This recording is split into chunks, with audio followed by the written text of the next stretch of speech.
Happy spring to you all. I am Kay Azar, and it's my pleasure this morning to serve as your worship associate. We are at the Unitarian Universalist Fellowship of Charlotte County, otherwise known as UUFCC. This service is being broadcast live via Zoom and YouTube. So long as there are trolls out there on the internet looking for personal information, we are still being careful. Consequently, we still use only first names unless somebody asks us or tells us we can use their whole name. I wish to express my gratitude to Corey and Sue, especially this morning, and Tom for their technology expertise. It's been quite a morning. Also, I offer a big thanks to Jim for the grace of his live music this morning and for the gift of music recorded by the Quorum Choir. And if you came today expecting to hear Herb's message about the Jordanian city of Assault, you won't hear it today, but Fred will be in the pulpit for today's message. Thank you so much, Fred, for filling in at the last minute. Just a few reminders. On Zoom, we'll use the chat feature for the introduction of new folks only. Otherwise, please remain muted throughout the rest of the service, even when singing, but please do sing. If you want, please have a chalice or candle available for our chalice lighting ritual. If you are with us here in the sanctuary for the first time today, please stand or raise your hand if you are comfortable doing so. Or if you're on Zoom, say hello in the chat feature at this time and stick around after the service for a Zoom social gathering, maybe? I'm not sure if there will be a Zoom social gathering or not. There will be, however, a congregational meeting. The annual meeting will be following the service.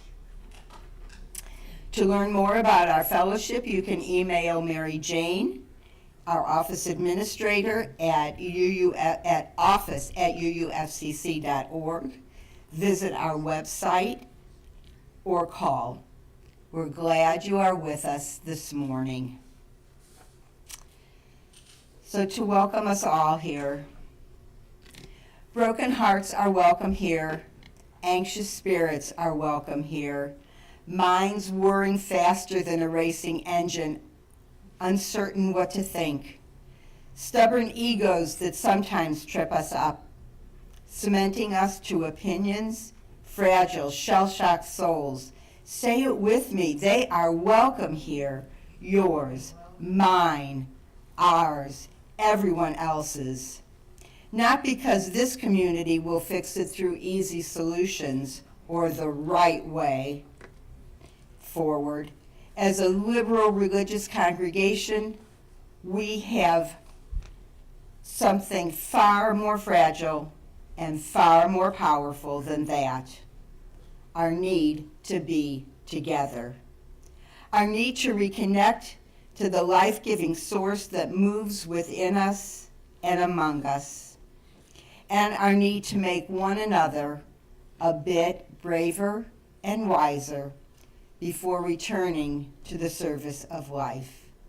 By Erica Hewitt, the UUA's Minister of Worship Arts. And now Jim will grace us with the prelude, which is the meditation from Thais by Jules Massenet.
Thank you, Jim. Words for today's chalice lighting are Out of the Flames by Sarah Eileen Lawal, minister at the Boise Unitarian Universalist Fellowship. Out of the flames of fear, we rise with courage of our deepest convictions to stand for justice, inclusion, and peace. Out of the flames of scrutiny, we rise to proclaim our faith with hope to heal a fractured and hurting world. Out of the flames of doubt, we rise to embrace the mystery, wonder, and awe of all there is and all that is yet to be. Out of the flames of hate, we rise with the force of love, love that celebrates our shared humanity. Out of the flames, we rise.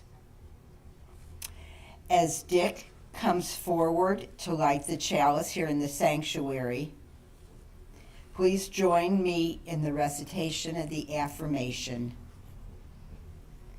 Love is the spirit of this fellowship, and service is its law.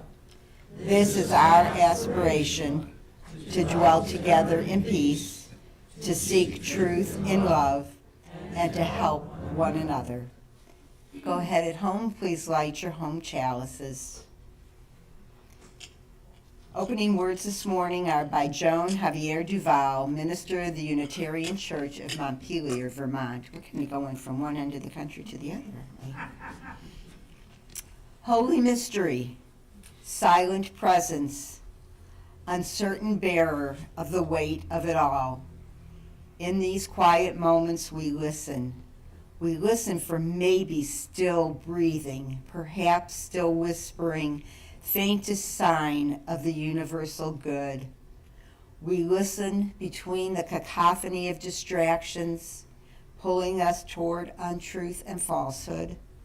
We listen among the shrill cries of desperation, of we've had enough, of when will they stop killing my people, of how much more will the waters rise, of when will it be safe to return to my home, of how much longer can I hang on.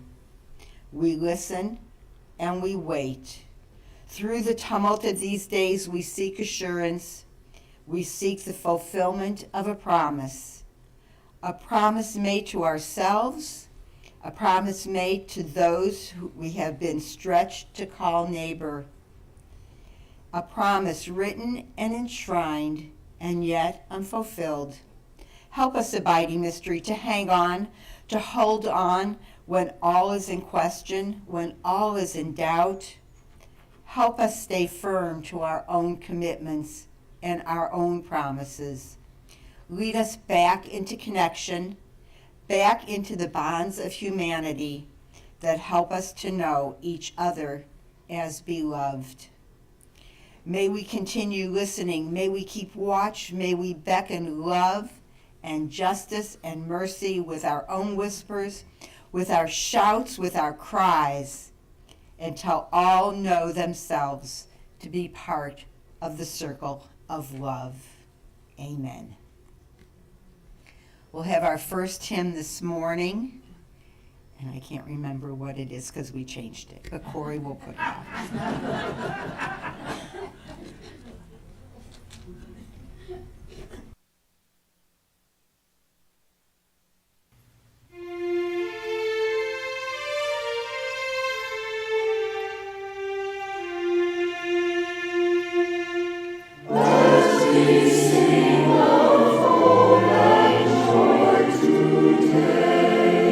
Some know only anguish and despair.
blessing, we have the quorum choir until we can get our real choir back. That'll be the day. We have a long tradition at UUFCC of sharing our joys and sorrows and life milestones by entering them into the Book of Life. The red book is usually on the table in the back to the right of the entrance when you walk in.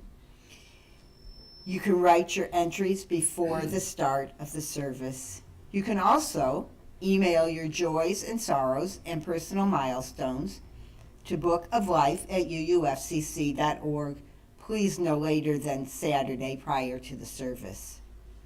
During the Sunday morning service following the receipt of your message, the worship associate will read your words to the congregation and enter them into the book. So now I will share the joys and sorrows and milestones that I have received this week. After I've completed reading, we will maintain several moments of silence. Joan is going to bring the book up.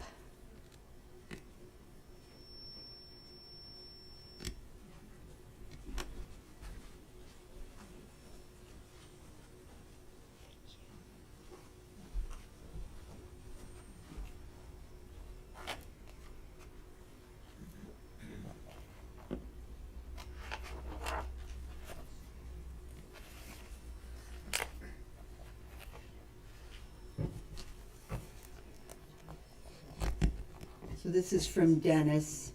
It's with great sadness that I announce the death of longtime member and dear friend Marilyn Reeve. Marilyn passed away early Saturday morning at Tidewell Hospice Center. She will be deeply missed. Plans for her celebration of life will be forthcoming. What a loss.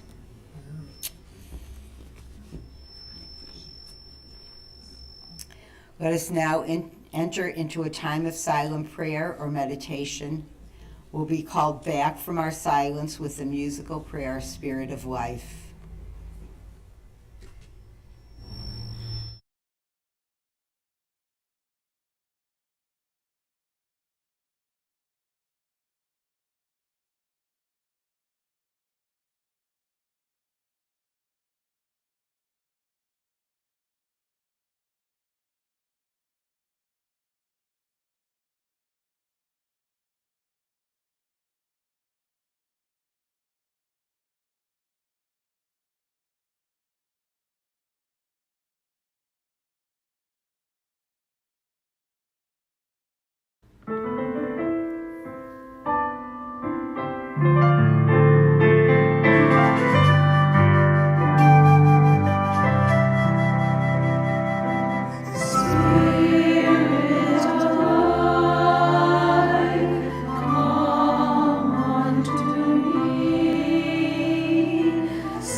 now, Fred will grace us with a sermon for today, whatever he's going to call it. And this is really such a blessing, both to me and for all of us, because Herb was unable to give the sermon this morning because of his back pain, and Fred has gracefully filled in at the very last moment. So thank you, Fred.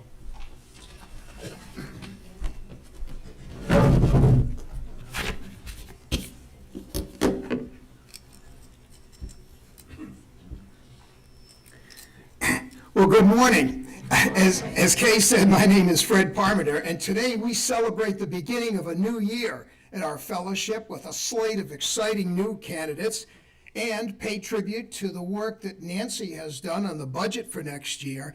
And especially we acknowledge the 2 long, arduous years that the bylaw committee, led by Mary Lou, has done to bring our UUFCC bylaws into the 21st century. So after the service, stay around and enjoy the festivities. Kay told me what Herb was going to talk on, and it was kind of intimidating because it had to do with world issues, and it had to do with all sorts of causes and stuff. And my talk is Orson Welles meets Spock. And for some of you who don't know Spock, do you know who Spock is from Star Trek? Yeah. Now, what I'm going to talk about is a little bit personal, but I thought I haven't shared this with too many people here, and I figured it was a new year, so why not break down another wall? You should see a slide in front of you, and today, as Kay mentioned, I'm a late stand-in for Herb, because Herb's a little bit under the weather. And what I'm going to talk about is in strong contrast to what Herb may have talked about. Herb helps all sorts of people: the homeless, the hungry, the disenfranchised, the neglected. If you notice, Herb focuses on large issues outside himself. And the issues, as Corey's demonstrated in these photos Corey has been showing you, are easily recognizable. But how about this one? What's happening here?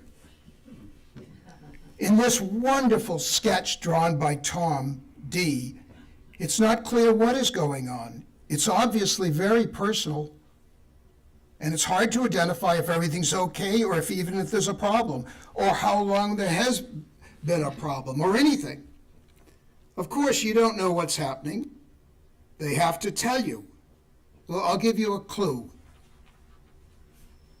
This quote, "To have great pain is to have certainty. To hear about pain is to have doubt." This is from Elaine Series' 1985 book, The Body in Pain, and it's a profound statement that captures the relationship between the caregiver and the sufferer. It's so true. One person's reality, felt so keenly and intimately and deeply, is still their own. The listener can only listen and try to do their best, but eventually listening turns to doubt. I don't know if that's ever happened to you. You have a brother-in-law or somebody who's always complaining about his hurt knee or whatever it is, and after 2 or 3 years, you just sort of turn off or whatever it is. It's happened to me.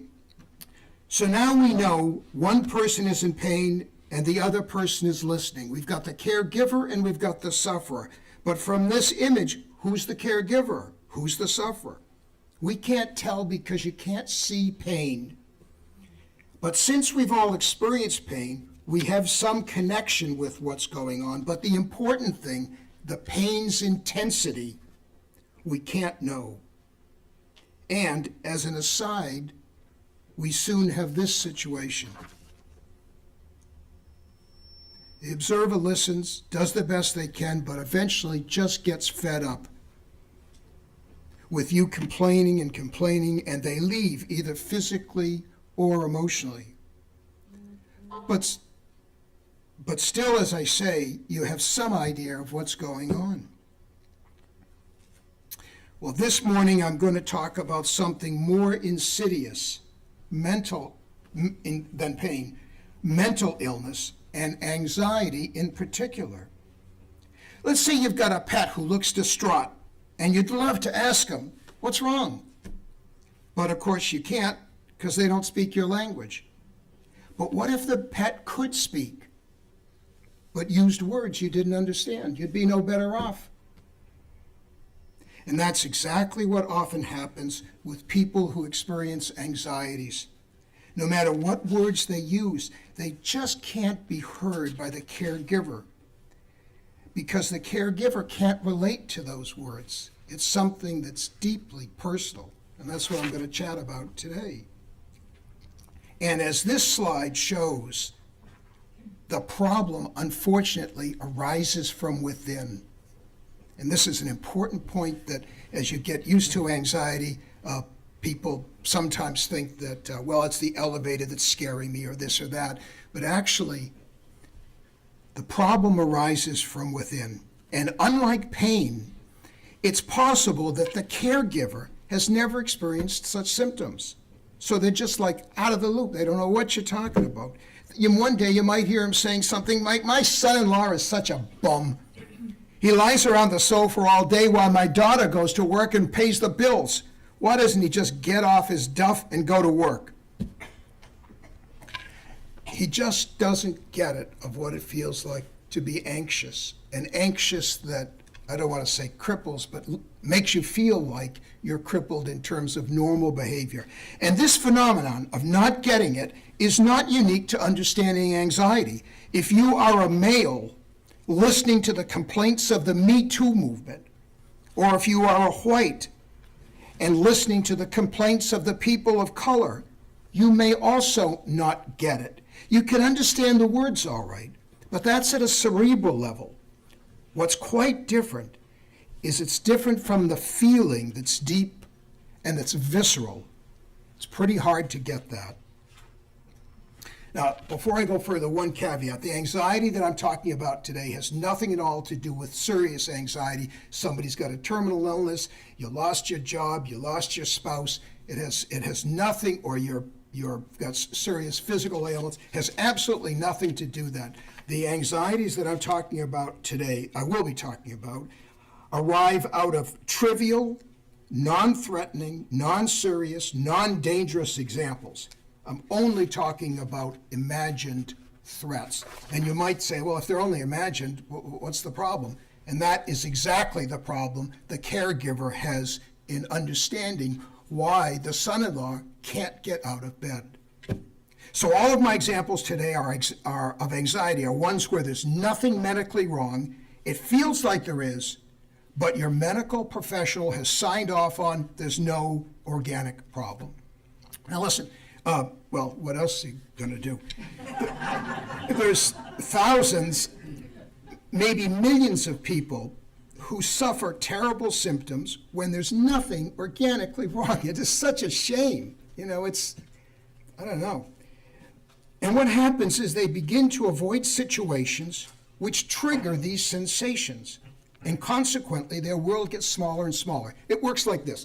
A guy's in a good mood, thinks everything's all right, goes shopping, goes to the vegetable aisle, buys some vegetables, feels a little tightness in their chest. So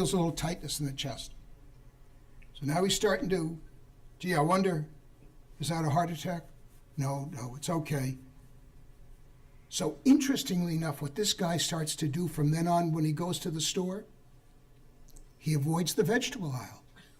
Now, I'm not making a joke of this guy. He knows that symptom came on. He thought he was going to have a heart attack and die right there. He didn't. But next time, he's not going to go anywhere near the vegetable aisle because whatever. A few weeks later, he's at the deli, waiting in line at the deli, feeling pretty good. Starts to feel something again. Gets nervous. And when anxious people get nervous, the first thing they do is attack danger to it. I can't tell you how many times I've died from a heart attack. I mean, it just goes on and on and on. So now the guy doesn't go to the deli and he doesn't go to the vegetable market because he's staying away from places that triggered his sensations. He hasn't yet learned that the sensations come within. So he wants to stay away from vegetables, stay away from the deli, stay away from the bus, stay away from the elevator. And gradually, these people, their world gets smaller and smaller and smaller. It's really tragic. Again, I'm speaking about people where there's absolutely nothing wrong. They think there is, and they get scared. And later, one of the tasks, how long am I, that we're going to do today is to get the caregiver to understand this. But you know, I just realized something. My sermon was supposed to be uplifting and a bit of fun prior to the festivities today. Now, wait a minute. But I've planned for this. It seems to me that it's turning into one of those UU sermons where you have to take notes. But you're not going to believe this. I planned on getting boring about 7 or 8 minutes into the talk. And I thought, what can I do? And I said, I know what I'll do is I'll have 2 cameo appearances from somebody in the audience. You don't know, but they know who they are, who are going to pop up later and surprise you. So you can forget about what I'm saying, but look forward to that because that's coming up shortly. By the way, yeah, all right. Okay, now, so the first thing I want to do is I want to try to help you if you're frustrated with the son-in-law who's not getting out of bed. I want to try to help you understand what's going on in his head. Do we have the slide of Orson? Yeah. Okay. Do you remember when you were young and you watched those movies like Orson created, or maybe The Fly, or some of those things? I don't know if I got so terrified of those things. And even as an adult, I guess I don't think I'd go anymore to them. What I would do if there was something on the screen, this doesn't make any sense, what I would do is I'd put up my hand and I'd open my thing and look. I'm not looking at it. I don't know why, to let in a little bit of it. Now, if you asked me, the funny thing is, if you were like me, you'd close your eyes or put up your hands, even though you knew that it was all acting. There was absolutely nothing happening to anybody. Nothing was happening, and you were terrified. So what I'm asking the caregiver to try to understand is, when your son-in-law says he can't go to work because he's got anxieties, just try to imagine what it was like, the fear that you had in your head, by something as artificial as a screen. And if you can think about that and transfer it to your son-in-law, you might have some idea of the terror that's happening up here in his head. Now, I blew my line. It doesn't matter. I said that the terror was taking place on the screen. Actually, that's not correct. The terror is not taking place on the screen. It's taking place in his head. And this is the remarkable thing that Orson understood. He didn't actually have to be carving up people or doing anything like that. All he had to know is how to get into your head and create that sense of terror, and then let your own demons take over, and he could frighten you. It was just absolutely brilliant. Well, believe it or not, that's what the anxious person does when they, feel a little chest pain or feel a little dizzy or whatever it is. Those demons are released, and it's all coming from inside them. It's really, there's good news and bad news about that. The good news is there's nothing real physical out there, and I guess also the good news is that we can learn to help him. So if you're the caregiver and never have experienced anything like these anxieties, just try to remember Orson. Okay, so that was to help the caregiver get on the same page to try to understand the son-in-law. Now listen, what are we going to do about the person who's suffering from this? It could be you or it could be the son-in-law. What are we going to do? Remember, I'm only talking about anxieties that have nothing physical. It's all imaginary. I'm going to tell you 2 or 3 things that we can pass on to them that they're going to sound so simple, but it's just wonderful when something simple works. The first is objectivity. There are 3 tools I'm going to tell you about today, maybe 2 if I run out of time. The first is objectivity. I was once giving a talk on something. I thought it was brilliant, and I thought I had them in the palm of my hand. I thought that they wanted me to go on and on and on. One guy jumps up and he says, "Fred, for crying out loud, will you try to find the period?" I thought it was a brilliant way to tell me to get off to stop talking. Anyway, the first thing that I want to try to tell the person who's suffering, who's got these anxieties, the first thing is that objectivity terminates a panic. Now, if you've never had a panic attack, you don't know what I mean. But remember, try to remember that Orson image. This guy's sitting there and he's terrified because he's attributing danger to his sensations. The first thing that he can do is use objectivity. What in the world does that mean? That means you hand him a book. I tell you, I can get those symptoms removed from you in 2 minutes. The guy says, how in the world are you going to do that? I'm terrified here. It's 2 minutes. Just read pages 45 and 46. And while you're doing it, count up the number of E's. If you can convince them to read those 2 pages and tell you the number of E's, you say, no, that's not right. Do it again. He does it again, going through the page, just 2 pages, counting every single E in the page. By the 3rd time that you tell him, he's not only going to be irritated at you, he's going to find that the fear has gone.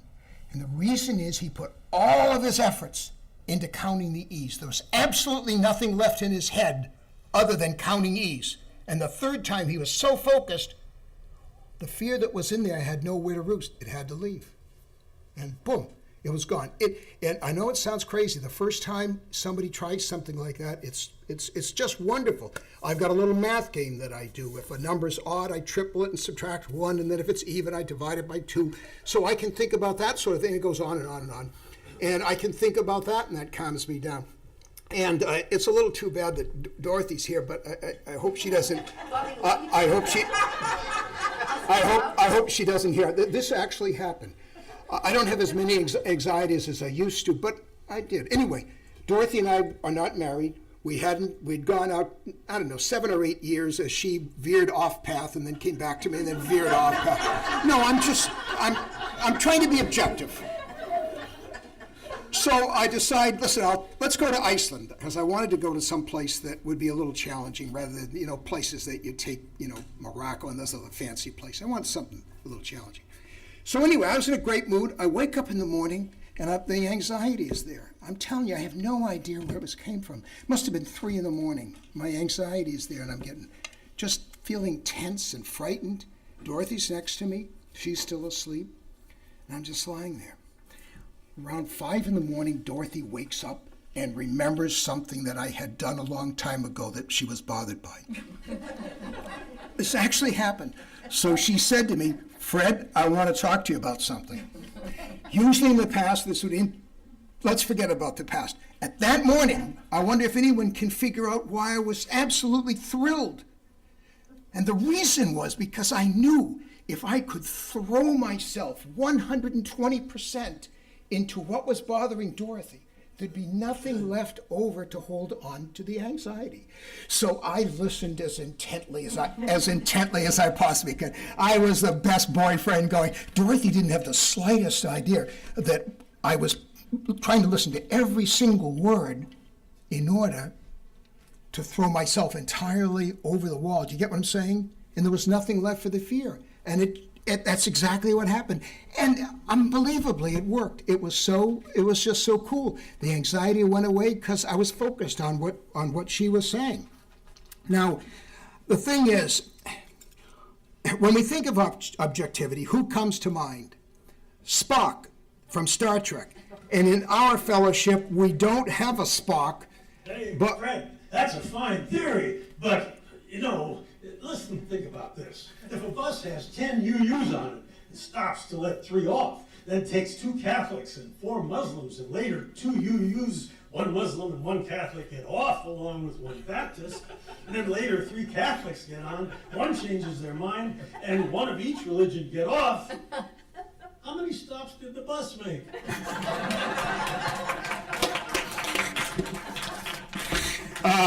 Thank you, David. I'll get back to you on that. But listen, David's interruption and his challenge made us forget, or at least me forget, what I was talking about. So this little puzzle of David's that he posed proves my point. You can only have one thing on in your mind. So if you've got somebody in front of you who's suffering, if somehow you can get something else into their mind, the other thing has to leave, and it's like a breath of fresh air. Now, The second thing I want to talk, second little trick. Oh, I'm way over. Well, I'll tell you. I won't tell you. I'll just tell you one thing, and then I'll stop. The next method is humor is our best friend, and it is so cool. If you can possibly get the person who's suffering to laugh, they just can't possibly be tense at the same time. So you'd say to yourself, say you're alone and you're tense and you're anxious or whatever. How are you going to suddenly think of laughing? Well, you could turn on the TV maybe and look for the comedy channel or something like that. All you need to do, you can remember the rich UU.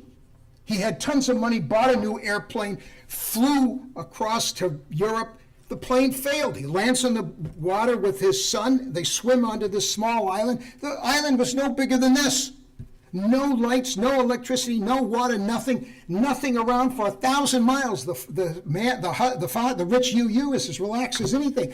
The son says, "How can you be so relaxed? Well, we're going to die here. Nobody's ever going to find us." The rich UU says, "This is Pledge Week. My treasurer will find me." So another thing, just watch any comedy show. Now again, the important phrase is humor is our best friend. And when we think of mental illness and we think of humor, what comes to our mind? You called? You called? All right, I have a joke. Surprise, surprise. And if you've heard the punchline, don't shout it out. Allow me the opportunity to humiliate myself. Do you know what this is? It's a giant brain-eating spider. Do you know what it's doing? It's starving to death. All right. Well, thank you, John. I've just checked my time, and I've gone 5 minutes too long. Just one last thing. I've enjoyed telling you a bit about my experiences with anxiety. And Herb, we're looking forward to you getting back and giving us your message on another Sunday. Get well soon. We love you.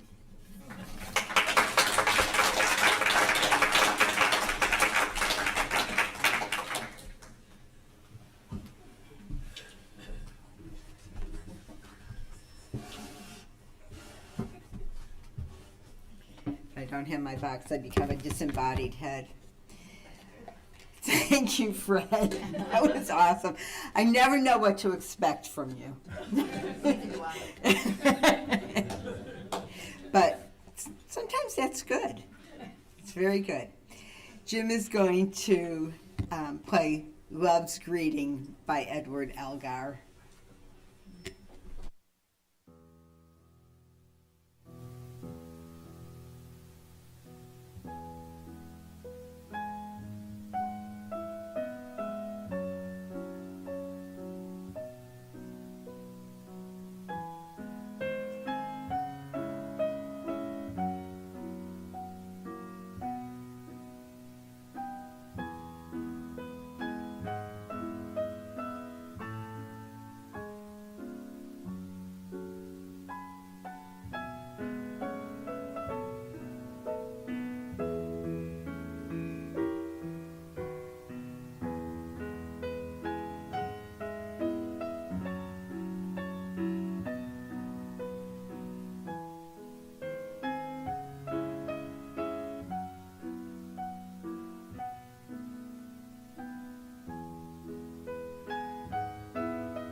always takes my breath away.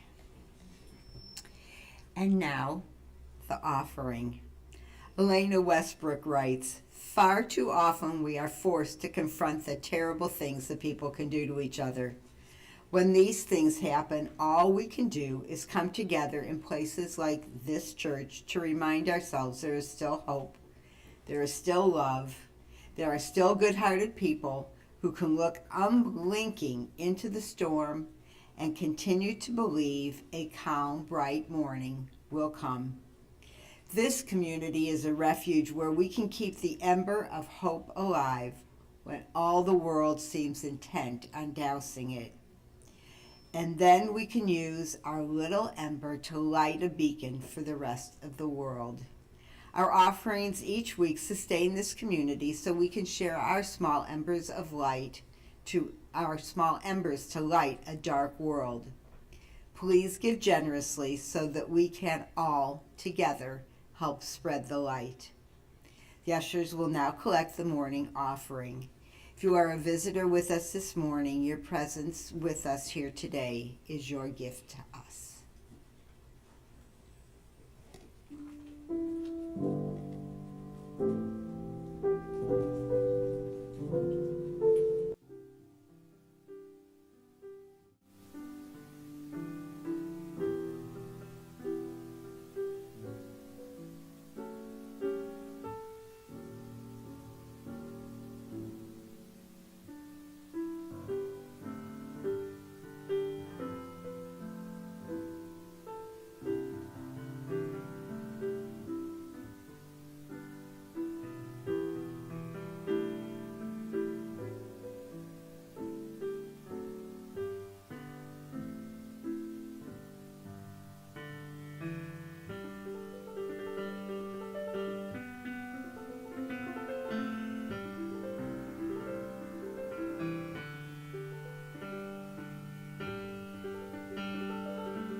Actually, this is my favorite part, the life of the community, because of the vibrance this space entails and embodies.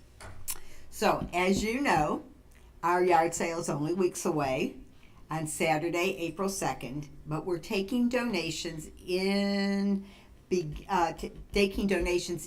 beginning this Wednesday, March 30th, between 9 and 3.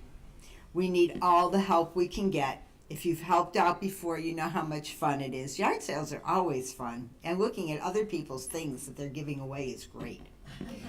Please see Alice C. for details, and I'm not sure she's here today, even though it says she's right here at the back. The CDC will decide this week on March 30th whether to renew Title 42, the policy that currently prevents people at the border from seeking asylum under the false pretense of COVID risk. As mask mandates are being rescinded across the country and the border is now open for tourism and commerce, the dishonest, racist underpinnings of the policy are becoming more and more apparent. The groundswell of opposition to Title 42 is rising as many Democratic politicians have recently joined the call to end it. This information is from the Jewish Activists for Immigration Justice.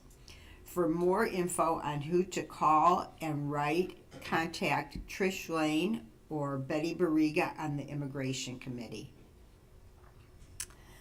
Most important today, we hope you are all planning to stay for the annual meeting.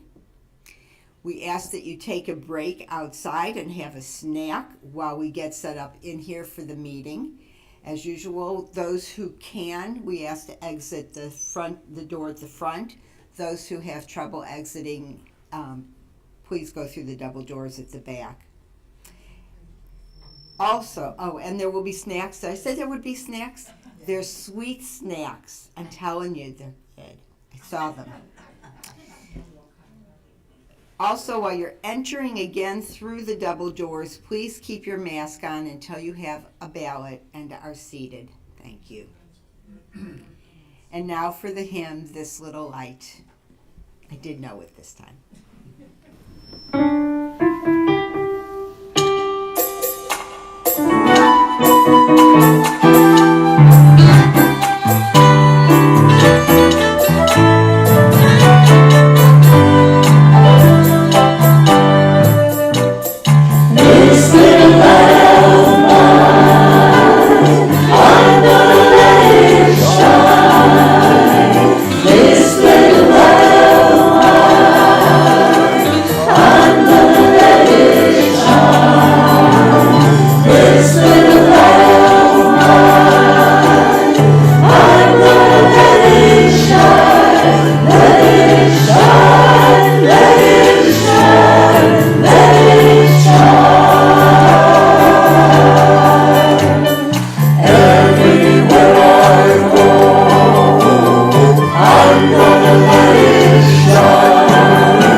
See when it's actually over.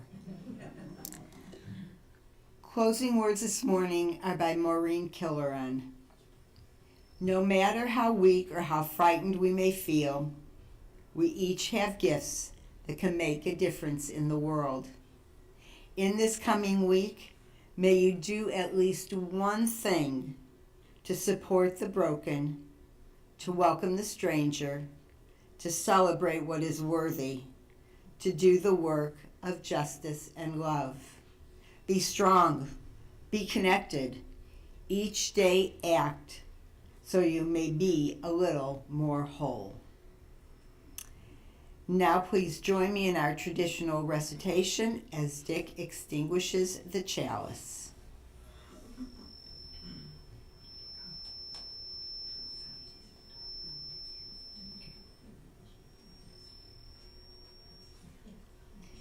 We extinguish this chalice, but not the light of hope, the fire of commitment, or the warmth of community. May those ideals shine in our lives and warm our hearts until we are together again. Go now in peace. Go now in peace.